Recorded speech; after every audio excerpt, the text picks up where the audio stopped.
اور ان کے صبر کے بدلے ان کو بہشت اور ریشمی لباس عطا کرے گا۔ اس میں وہ تختوں پر تکیے لگائے بیٹھے ہوں گے، وہاں نہ دھوپ کی حدت دیکھیں گے نہ سردی کی شدت۔ ان پر درختوں کے سائے قریب ہوں گے اور میووں کے گچھے جھکے ہوئے لٹک رہے ہوں گے، اور خدام چاندی کے برتن لیے ہوئے ان کے ارد گرد پھریں گے، اور شیشے کے نہایت شفاف پیالے، اور شیشے بھی چاندی کے جو ٹھیک اندازے کے مطابق بنائے گئے ہیں۔ اور وہاں ان کو ایسی شراب بھی پلائی جائے گی جس میں ادرک کی آمیزش ہوگی۔ یہ بہشت میں ایک چشمہ ہے جس کا نام سلسبیل ہے، اور ان کے پاس لڑکے آتے جاتے ہوں گے جو ہمیشہ ایک ہی حالت پر رہیں گے۔ جب تم ان پر نگاہ ڈالو تو خیال کرو کہ بکھرے ہوئے موتی ہیں۔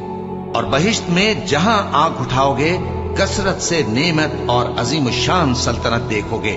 ان کے جسموں پر دیبا اور اطلس کے سبز کپڑے ہوں گے، اور انہیں چاندی کے کنگن